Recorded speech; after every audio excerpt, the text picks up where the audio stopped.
Vocês vão ver a história de uma constelação de uma mulher tomada da sua porção masculina. Por que que isso acontece na prática, né?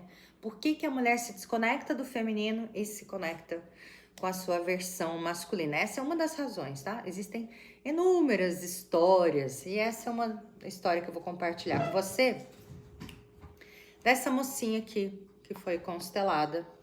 Ela entra no campo e fica de costas, assim, com o pai dela, né? E a mãe desconectada aqui, ó, totalmente longe. Aí eu pergunto assim, como que era a sua relação com seu pai? Ela fala assim, nossa, eu tenho um amor pelo meu pai, né? Meu pai foi aquele que quando eu ganhei neném, ele fazia massagem nas mamas, assim, para ajudar a descer o leite. Olha, um pai super conectado ao feminino.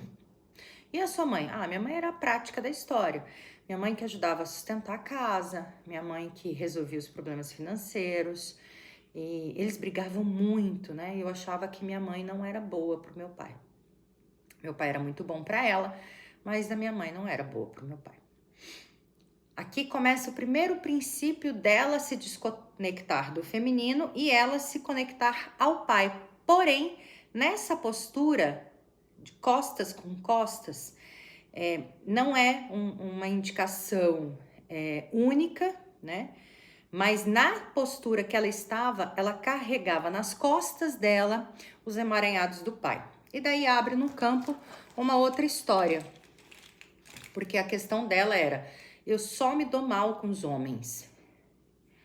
E aqui entra uma mulher com um bebê. Olha só a história, onde vai chegar. Um bebezinho.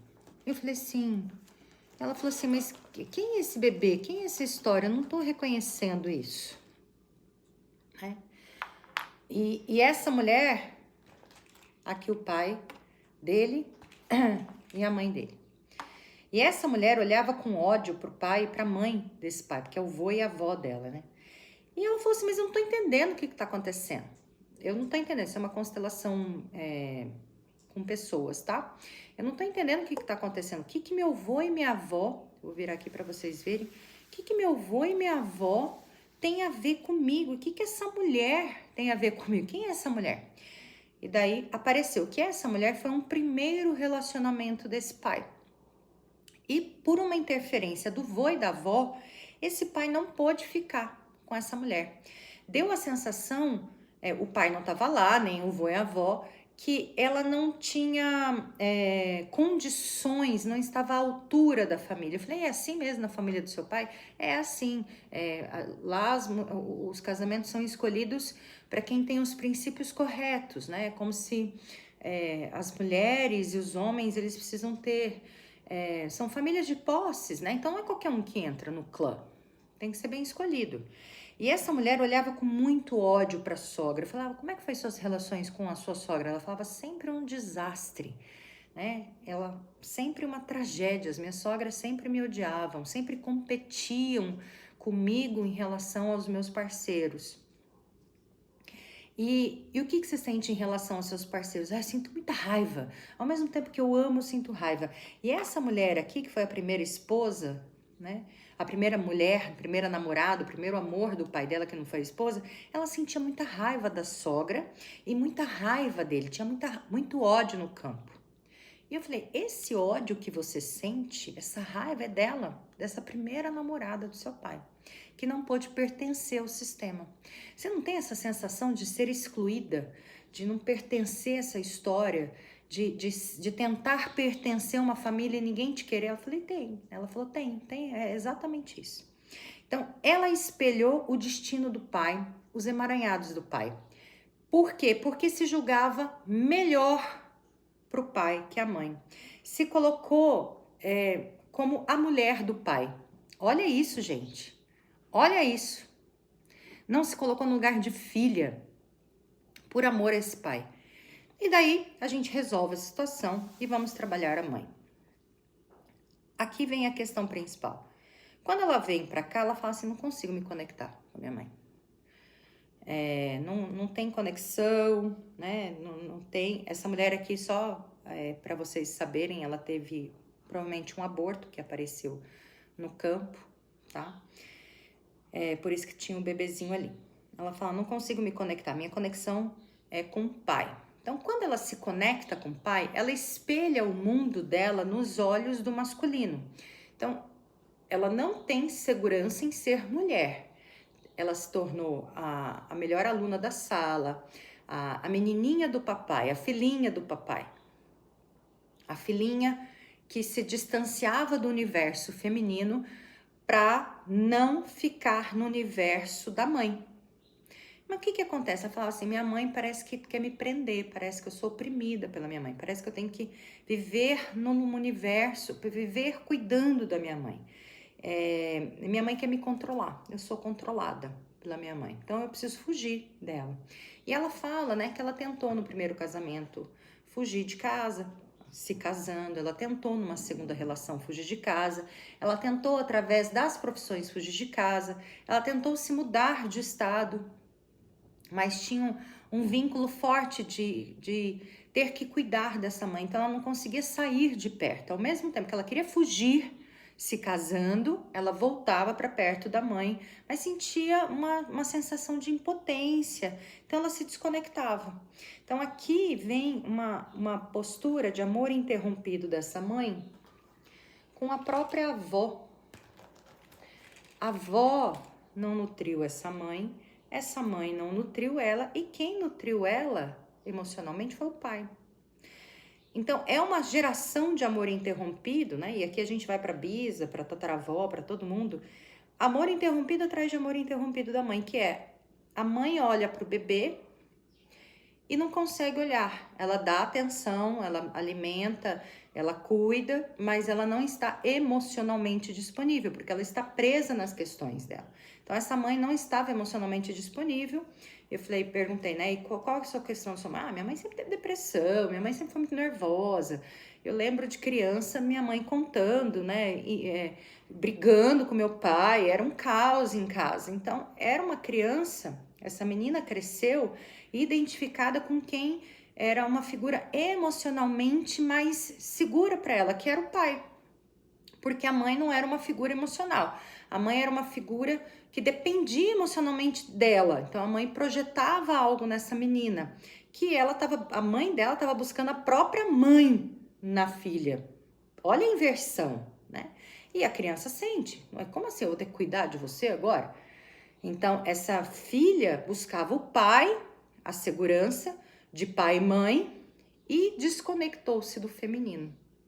Então ela começou a ver o mundo do universo masculino, começou a achar melhor ser masculina. De que forma? Trabalhando. Então ela tinha 2 profissões, ela tinha vários estudos, aquela menininha de óculos intelectual, a que sabe tudo, a boa de tudo, ela super mental, né? Super inteligente, super conectada, né? No mundo cognitivo, e no mundo do sentir, que é o feminino, era um caos. Porque sentir lembrava da mãe, sentir lembrava da depressão da mãe, sentia a falta do colo da mãe, a falta da proteção da mãe.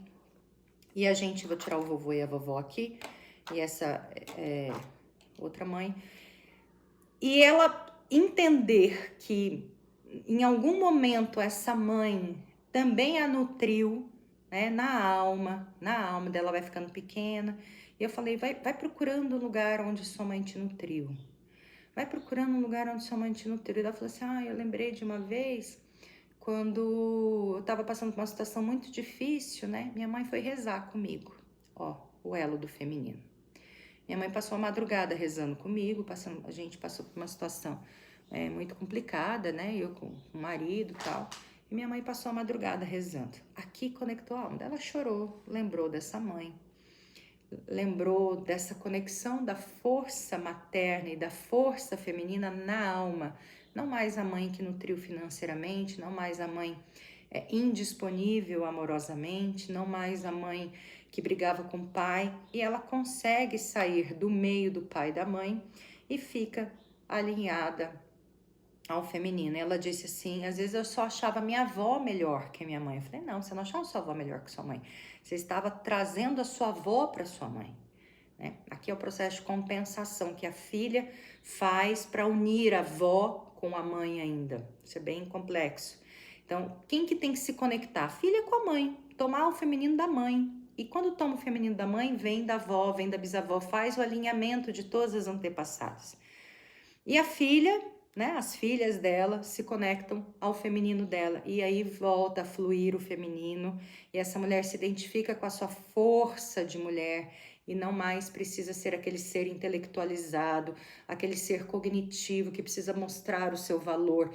E mais, é aquela mulher que é muito intelectualizada e ao mesmo tempo ela faz caras e bocas, né? Ela fala assim, não, mas eu sou um ser sexual, eu faço caras e bocas, né? Eu uso lindas fotos, eu sou posuda, mas ela não banca a identidade, ela não banca que ela tá sempre manipulando. Ela tá sempre fazendo de conta, ela tem insegurança, ela tem uma autoestima baixa. Esse é o feminino ferido, né? Mas você olha as fotos dela, ela tem lá uma posuda, né? Ela tem uma autoridade para se mostrar. Isso não é feminino saudável, né? É a mulher que se mostra pela autoridade profissional que ela é e na sexualidade dela ela mostra a gostosona. Você vai acessar o coração dela, tá destruído. Ela não tem identidade. Ela chora sozinha dentro de casa. Ela chora na sua solidão, ela chora no seu abandono, ela chora na sua rejeição. E aqui quando conecta, né, dentro do que a mãe pôde dar de feminino, de nutrição, não é no que você acha que sua mãe tinha que te dar, é no que a mãe pôde dar. Porque vem, né, de várias histórias de amor interrompido, esse feminino começa a preencher e é como se fosse um cano que vai, a água volta a fluir. E aqui ela começa a honrar esse feminino e vai para a vida, né? Livre, honrando todos esses homens que passaram por ela, que sofreram, né? As dores de não terem sido amados por uma mulher tomada do seu feminino e uma mulher sim ferida. Ela honra todos eles, ela faz esse processo de honra no final da constelação e ela segue em busca de um novo relacionamento, de uma nova vida, né? A mulher feminino ferido acha que tudo se resolve no novo relacionamento, e nem sempre é isso.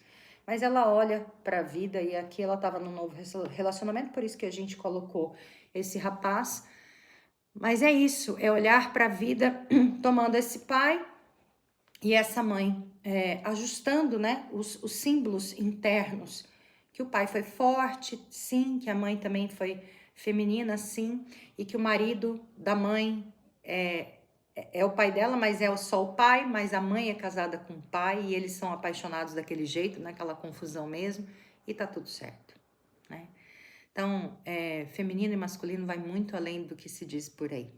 Esse é só um exemplo.